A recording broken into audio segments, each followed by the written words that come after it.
حججت مع حملة من الحملات قبل عدة سنوات، وكان بجانبي شابا محرما من دولة قد زرتها مرارا، دولة عربية، وأعرف بعض أحوالها. فسألته: ما اسمك؟ قال: إبراهيم. قلت: يا إبراهيم، هل ممكن أسأل؟ قال: نعم. قلت: هل أنت رجل ختمي أم سماني أم شاذلي أم قادري أم تيجاني أم قشبندي؟ قال: لا، أنا ختمي، أنا ختمي. قلت له: يا إبراهيم، وسع خاطرك وأجب عن سؤالي هذا بكل صراحة. رسولك صلى الله عليه وسلم الذي أنت أتيت من بلادك من أجل أن تنهج نهجه وأن تسلك مسلكه، والذي قال: خذوا عني مناسككم، فلن تستطيع أن تتعدى شيئا متعمدا من سنته ومن فعله صلى الله عليه وسلم، هل كان ختميا أم كان سمانيا أم تيجانيا أم قادريا؟ قال: لا ما كان.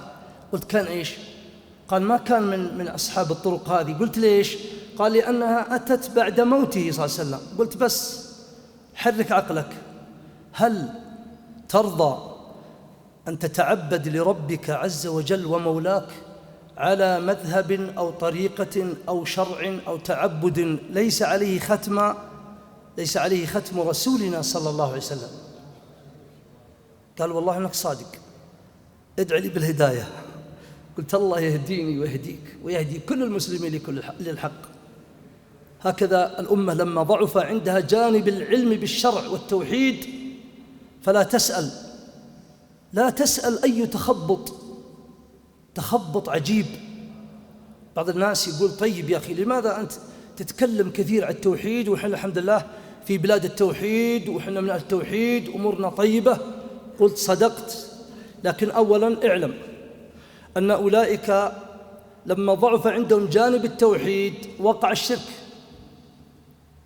ونحن في بداياته في هذه البلاد، اسمعوها، وأنا مسؤول عما أقول، وأسأل الله أن يحفظ بلاد الحرمين وجميع بلدان المسلمين من الشرك. الآن أنا أتكلم عن منطقة أنا أعرفها تماماً، وأنا عند مصداق قولي والحقيقة التي أقولها. مقابر خميس مشيط الآن بدأ فيها مظاهر الشرك منذ سنوات.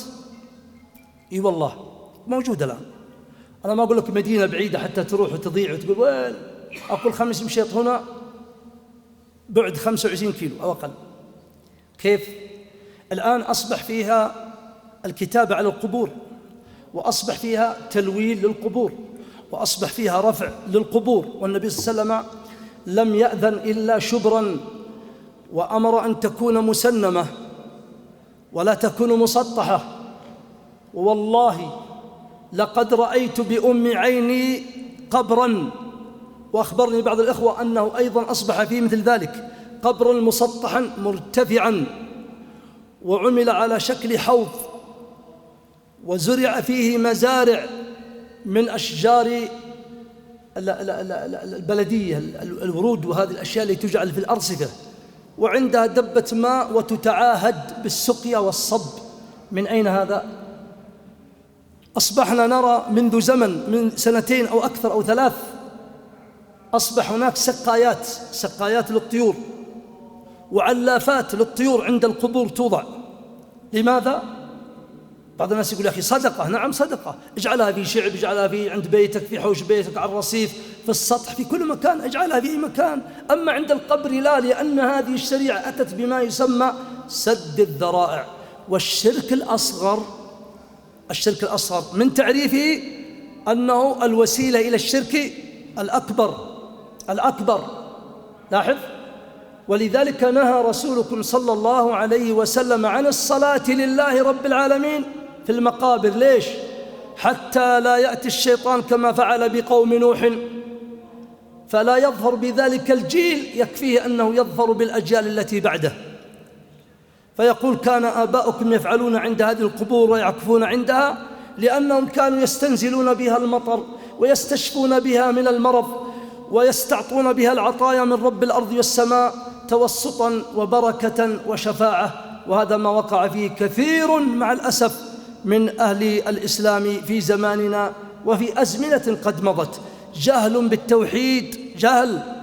وأنا أسألكم أيضا سؤال حتى نعلم، هل نحن فعلا مكتفي في أمر التوحيد أم لا؟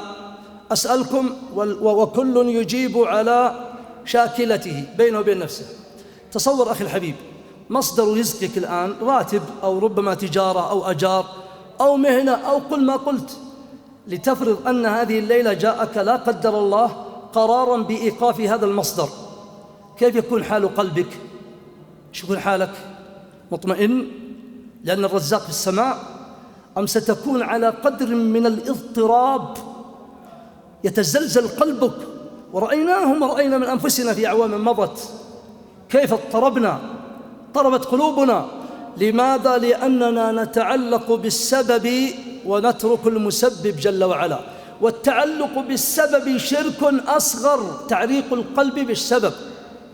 نعم نبذل الأسباب ونحن مأمورون بعملها وفعلها، ولكننا نركن إلى المسبب جل جلاله.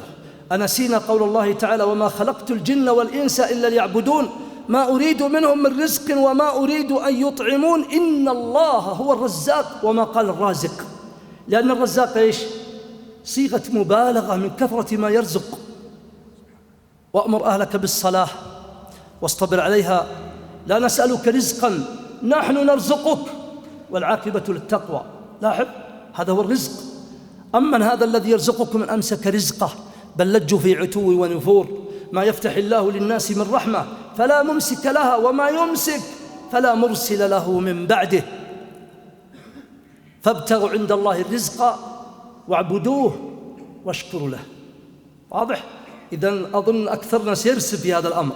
أمر آخر حتى نعلم، هل نحن بحاجة إلى التوحيد؟ التوحيد ليس فقط يا إخواني لفظ، ليس التوحيد فقط أنك تقول لا إله إلا الله في الصباح 10 في المساء 10 ولا إله إلا الله 100 مرة في النهار وانتهينا. لا يا جماعة، التوحيد يجب أن نعلم أنه صبغة الله، صبغة الله لابد أن نصطبغ بها. لابد أن نعلم أنه منهج، مسلك، حياة، سلوك، أقوال، أفعال، اعتقادات، ممارسة، معاملة. قل إن صلاتي ونسكي ومحياي ومماتي لله رب العالمين لا شريك له وبذلك أمرت وأنا أول المسلمين.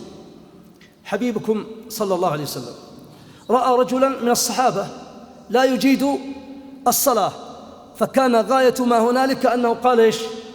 صلي فإنك لم تصلي، وعادها 3 وصلى. لكنه أتى واحد صحابي فقال له ماذا؟ قال ما شاء الله وشئت. تغير وجهه وتمعر لونه وعلى صوته وزجره وزبره وقال أجعلتني لله ندا؟ ليش؟ لماذا يغضب هناك لا يغضب؟ لأنه أمر يتعلق بالتوحيد، وذاك بالصلاة. الصلاة أمر عظيم ولكنها لا تقارب ولا تضاهي التوحيد. اعلم أن الشيء الوحيد الذي سأسأل أنا عنه وأنت ستسأل عنه في قبرك وش هو؟ صلاة. أمر عظيم، لكن لا، صلاة هناك في عرصات القيامة. بر الوالدين، الزكاة، الحج هناك. ستسأل عن لا إله إلا الله كما قد سمعنا من الإمام: فاعلم أنه لا إله إلا الله. ستسأل عن 3 أسئلة: من ربك وما دينك ومن نبيك. وهذه ال3 تتعلق بلا إله إلا الله، ما تتعلق لا بتوحيد لا بفقه ولا بتفسير ولا بسيرة ولا بغيرها، تتعلق بالتوحيد. فاعلم أنه لا إله إلا الله، فإن ثبت وثبتك الله فأبشر فما بعد خير، وإن زلت القدم عياذا بالله فهنا والله العطب، وهنا عياذا بالله الهلاك. أخي الحبيب، لو أنك أو هب أنك في مكان ومعك عائلتك، عرضك معك، مالك معك، وفي شعب من الشعاب أو في مفازة من المفازات، انخربت السيارة، انقطع البنزين، المهم أنك زي ما قال الشباب قعدت بها، ثم تقطعت بك الأسباب ونت ما فيه، وش تسوي؟ وخايف، والمنطقة فيها قطاع طرق، المهم بلغت القلوب الحناجر. ثم أرسل الله، حط خط، أرسل الله لك من ينقذك، ثم بعد اليأس الذي بلغ بك أنقذك، وصلت إلى بر الأمان والحمد لله ونجوت، والمخاوف تبددت والحزن تلاشى. لن تجلس في مجلس وتذكره إلا وملأت ذاك المجلس من الثناء عليه والشكر له وتمجيده، وهذا حسن، لأن النبي صلى الله عليه وسلم قال: من لم يشكر إيش؟ من لم يشكر الناس لا يشكر الله. هذا جميل، لكن بالله عليك ما سمعتك شكرت الله ولا مرة؟ استبعدت الله تماما. من الذي سخر لك هذا؟ من الذي يسره؟ من الذي هيأه؟ من الذي أمره؟ نسيت مرة. هكذا حالنا، وهذا قدح في إيش؟ التوحيد. قبل شهر وأسبوع أو أكثر ارتج العالم من أجل عيد الكريسماس، صح؟ طيب، له علاقة بموضوعنا هذا اليوم، حتى أبين أن التوحيد أمره مهم جدا جدا. وجدنا فئام من كبارنا وصغارنا ومن شبابنا وفتياتنا فإذا هم قد شاركوا في المعمعة وباركوا وهنأوا وتصوروا وربما غردوا وفعلوا يعني شيء عجب، ينموا عن ماذا؟ عن نقص في التوحيد. ليش يا جماعة؟ اسمعوني بالله عليكم. هل ممكن يوم من الأيام يجتمع من يقول قل هو الله أحد مع من يقول إن الله ثالث ثلاثة؟ تجتمع؟ ما تجتمع. احنا نقولها كذا وزي ما قالوا نهز رؤوسنا، لكن أنت الآن فعلت. هي ولا تقول لي ولست بمعذور ولا فيها مداهنة ولا مجاملة. أنا والله أنني أخشى أن من فعل ذلك أنه فك ربقة الإسلام من عنقه وإن صلى وإن صام. يا جماعة، جمادات عندها مشاعر فياضة، ولا عند بعض المسلمين. اسمع ماذا قال الله عز وجل: وقالوا اتخذ الرحمن ولدا لقد جئتم شيئا إدا تكاد السماوات يتفطرن منه وتنشق الأرض وتخر الجبال هدا أن دعوا للرحمن ولدا وما ينبغي للرحمن أن يتخذ ولدا. وبعضنا ولا فكر ولا شيء. عجبا وربي، عجبا، لا يجتمعان أبدا. يا أيها الذين آمنوا، هذا من التوحيد. لا تتخذوا اليهود والنصارى أولياء بعضهم أولياء بعض ومن يتولهم منكم فإيش؟ فإنه منهم. لا تقول لي يا أخي ديننا، يا أخي دين يعني المسامحة، ديننا دين عالمي. نعم، لكن والله ما عندنا كلام وتمثيل بعد النصوص، لكن برضو خلينا نقرب بالتمثيل. لو أن أحدا في مجلس من المجالس شهر لسانه وسله على والدك ومسح به الأرض وسبه ولو بكلمة، بالله عليك يوم من الأيام يصير عنده حفلة زواج ولا فرح، هل نفسك تطاوعك أن تحضر تشارك فرحه؟ لا. ليه؟ تكلم على أبويا، أحضر عنده. يا أخي هذا يتكلم على ربك، آذى الله، كذب الله، اتهم الله أنه اتخذ ولدا. هذا من أعظم الأذية لربنا عز وجل سبحانه. قالوا اتخذ الرحمن ولدا، سبحانه نزه نفسه. مع ذلك قلوب لما ضعف التوحيد وضعف العلم بالشرك وقع الكثير في مستنقع خطير جدا. هذا نقص في التوحيد. طيب معليش، خلوني أنقل لكم بسرعة سريعة، لأن أنا كأن من بعض الوجوه الإخوة ولا أتمحد يعني إن يا أخي وإيش دخلنا في التوحيد والشرك؟ أمورنا طيبة وحنا زين الحمد لله. طيب انفخوا به، شلوه، اسحبوه، خذوا عقله يا سبعة. هذه في الجنوب، ولا واحد يقول لا، كلها عندنا في الجنوب. خلاص شرك. طيب بالحرام أني صادق، طلاق أن تأكل ذبيحتك، طلاق أن تأكل ذبيحتك بالحرام، بذمتك أمانة، حناث مثل أمي، هذه إيش؟ شرك. لا وقف يا أخي، لا تتهم الناس يا أخي، لا تدخل بنياتهم يا أخي. قلوبنا طيبة، إنما الأعمال بالنيات. ولا إله إلا الله، كم عصي الله بالفهم الخاطئ لي إنما الأعمال بالنيات. واضح؟ وبالمعنى القريب يا أخي أهم شيء القلب، الإيمان في القلب. حلقوا لحاهم بحجة الإيمان في القلب، زنوا الإيمان في القلب، أكلوا الربا الإيمان في القلب، عق والديه، قدم أمه على زوجته، آذى جيرانه، تأخر عن صلاة الفجر في المسجد، أكل الربا. ليش؟ قال يا أخي قلبي طيب، الإيمان عمد على الإيمان على النية. طيب قبل أن أعطيك جواب لهذا يجيبك صلى الله عليه وسلم، يجيبك. أتى رجل يهودي إلى رسول الله صلى الله عليه وسلم فقال: نعم القوم أنتم. يقول أنتم ونعم مسلمين ونعم، لولا أنكم تقولون والكعبة، تحلفون بإيش؟ بغير الله، والكعبة شرك، وتقولون ما شاء الله وشئت. أولا النبي صلى الله عليه وسلم لم يزجره. لو نحن نقول يا أقول أنت يهودي روح صح عقيدتك بعدين تعال نصحنا احنا مسلمين، لا، لأن الحق يقبل ولو من شيطان، كما قبله من حديث أبي هريرة صدقته وهو كذوب. هذا أمر. الأمر الثاني أنه على الفور جمع الصحابة، وما قال نية طيبة، نية طيبة والله مهما بلغنا في نوايانا لا تبلغ 10 معشار نوايا الصحابة، قلوبهم طيبة فعلا. لكن هنا يا جماعة الشيء، هنا عمل محرم سواء قول أو فعل أو اعتقاد، خلاص لا يمكن أن يكون هناك مجال للنية مع العمل المحرم. وبعطيكم بعد هذا مثل يوضحه، والفتوى منكم ليست مني، أباكم أنتم اللي تفتون. خلاص المهم قاعدة شرعية أصولية تقول: النية الطيبة الصالحة لا تصلح العمل الفاسد.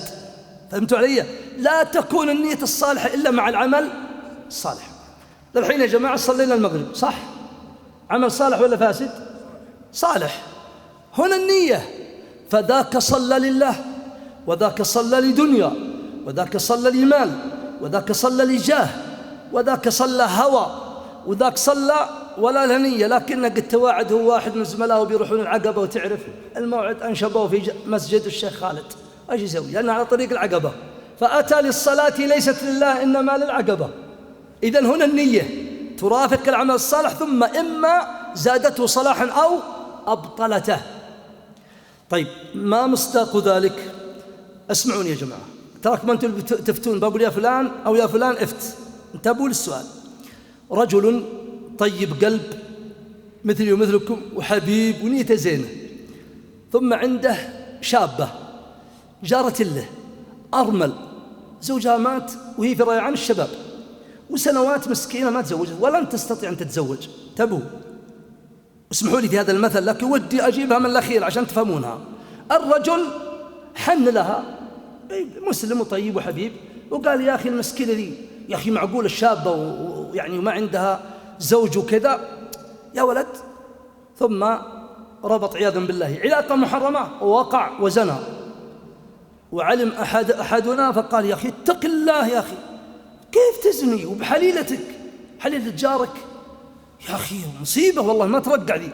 قال اصبر يا أخي لا تدخل في النيات، يا أخي نيتي طيبة، مسكينة يا أخي ما عندها أحد يا أخي، وشابة وهي مثل بقية النساء تبغى يعني يعني زي ما قالوا الشهوة أن تطفئها كما قال، وقلبي والله طيب، والله يأتيك بأيمان مغلظة أني لا أردت إلا خيرا.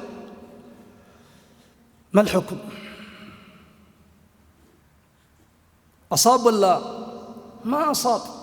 ولا واحد مسلم عنده عقل يقول أصاب، نقول والله جبت فضيحة وكبيرة، اتق الله آخر عنده جيران فقراء وعنده مبلغ وحطه في البنك، بنك ربوي، وكان كل شهر ياخذ الأرباح الربوية ويصرف عليهم. ليش يا أخي ربا؟ قال لا اصبر يا أخي افهم القصة، أنا والله ما أخذ ريال، لكن يا أخي الربا هذا أحق أن تأكل البنوك، يا أخي ناس والله ما عندهم لا راتب ولا ضمان ولا عندهم ولا شيء. شو نقول له؟ نقول بيض الله وجهك؟ نقول يا أخي والله لقد حاربت الله، يا أيها الذين آمنوا اتقوا الله وذروا ما بقي من الربا إن كنتم مؤمنين فإن لم تفعلوا فأذنوا بحرب من الله ورسوله. واضح يا جماعة؟ فلذلك أمر التوحيد أمر عظيم عظيم عظيم جدا. الله يقول فاعلم أنه لا إله إلا الله، ما قال فقل اعلم. طيب خلوكم معي، من يعلم حقيقة لا إله إلا الله تعريفها وش هي؟ جميع المناهج العربية والإسلامية غير هذه البلاد المباركة تعريفهم للتوحيد هو عين تعريف قريش بالضبط. فإن لا إله إلا الله عندهم ما هي؟ أنه لا خالق إلا الله، وفيه من يقول لا قادر على الاختراع إلا الله، وهذا هو عين ما قالته قريش، وهو الاعتراف بتوحيد إيش؟ الربوبية، ولكنهم وقعوا في شرك الألوهية. قال الله تعالى ولئن سألتهم من خلق السماوات والأرض ليقولن الله. وقال تعالى قل من يرزقكم من السماء والأرض أم من يملك السمع والأبصار ومن يخرج الحي من الميت ومن يخرج الميت من الحي ومن يدبر الأمر. فسيقولون إيش؟ المشركون. فسيقولون الله. فقل أفلا تتقون ما دام أنكم أقررتم بأنه لا شريك لله في خلقه ورزقه وإحيائه وإماتته وتصريفه وتدبيره وإنزال المطر إلى آخرها، فلماذا تصرفون شيئا من العبادة المستحقة لله لغير الله؟ واعلم أن أعظم شرك يقع في هذه الأمة وقد وقع شرك إيش؟ الأقوال. نعم، شرك أفعال قليل، لكن أعظم من شرك الأقوال شرك القلوب، تعلق القلوب. بعض الناس يصلي ويصوم لكنه يخاف أما من ساحر فيما لا يقدر عليه الله، أو من ميت في خارج هذه البلاد، من ضريح، من ولي يخافه أن يصيب بمرض، أن يسقط الجنين من بطن زوجته، أن يفصله من الوظيفة، أن يعذب في القبر فيما لا يقدر عليه الله. خوف سر، هذا شرك. وأما محبة التعظيم فلا تسأل.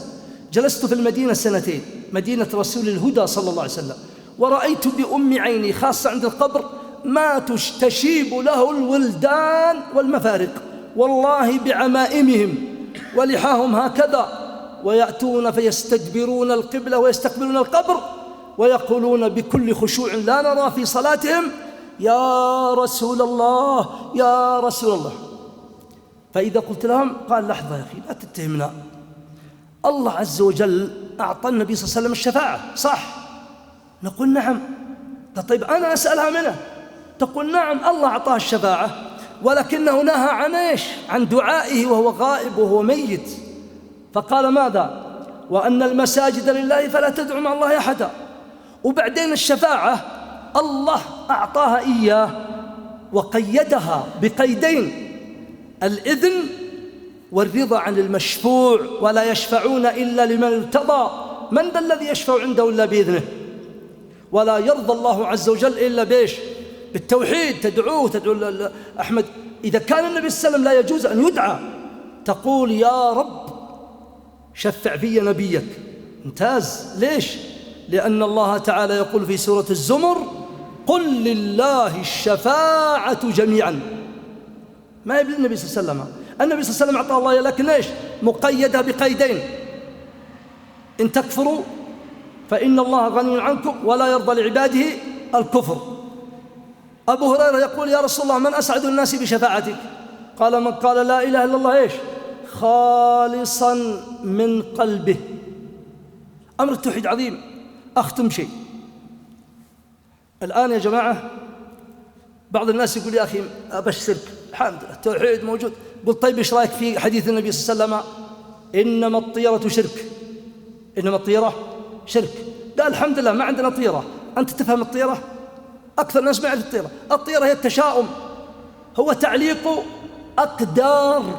أقدار بمخلوقات، مثل ما كان المشركون يعلقون الأقدار بطيور، إن ذهب يمينا أو ذهب شمالا، سانح وسنيح وبارح وبريح. الآن موجودة؟ لا ما هي موجودة.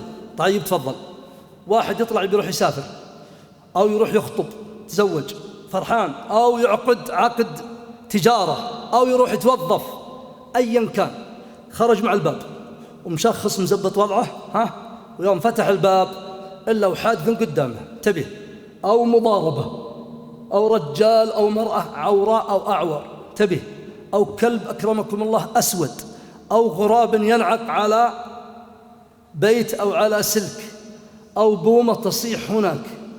لاحظ شيء منظر لا يعجبه، قال فال الله ولا فالك، يا الله يوم خير، ورجع. هذا هي الطيرة.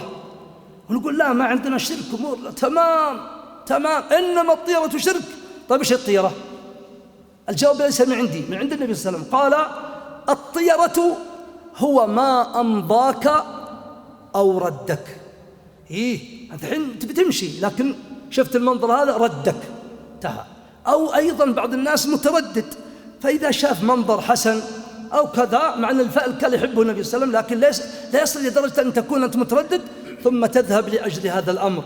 فهو الحامل لك أن تذهب تتفاءل بهذا الشيء وتعتقد أن خلاص أمورك نجت، وتترك التوكل على الله وتمضي فما أمضاك أو ردك، فهي الطيرة. والكلام في التوحيد لو جلسنا من الآن إلى العام القادم وربطناها بأرض الواقع لحين نعيشه، نجد أمور تجعلنا والله نبكي على أنفسنا وننوح عليها لجهلنا بأمر التوحيد. ولكن لو بقي قدر الله لقاء آخر سنتحدث عن بعض الجوانب. أسأل الله بمنه وكرمه وجوده وعطائه أن يبارك في هذه الوجوه، وأن يجعلكم مباركين أينما كنتم. اللهم بيض وجوه الحاضرين والحاضرات، واشرح صدورهم، ويسر أمورهم، واستر عوراتهم، وآمن روعاتهم، وأقل عثراتهم، واجبر كسورهم. اللهم رب جبرائيل وميكائيل وإسرافيل، فاطر السماوات والأرض، عالم الغيب والشهادة، أنت تحكم بين عبادك فيما كانوا فيه يختلفون، اهدنا لما اختلف فيه من الحق بإذنك، إنك تهدي من تشاء إلى صراط مستقيم. والله أعلم، وصلى الله على نبينا محمد وآله وصحبه وسلم.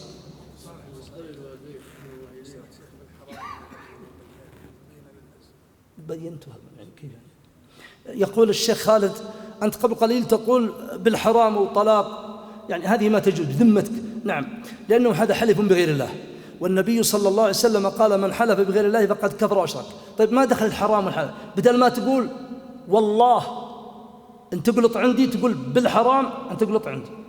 أنا قلت لواحد مرة، قلت يا أخي ما الذي يحملك على الطلاق؟ قال يا ابن حلال عندنا ربع والله لو تحلف أستغفر الله ما يصدقوك، يقول هذا كذاب وهذا بخيل، لكن لو صكيت بالثلاث طلقت المرة قلت عساهم ما يرضون. أترضى أن تقسم بغير الله؟ ما ترضى.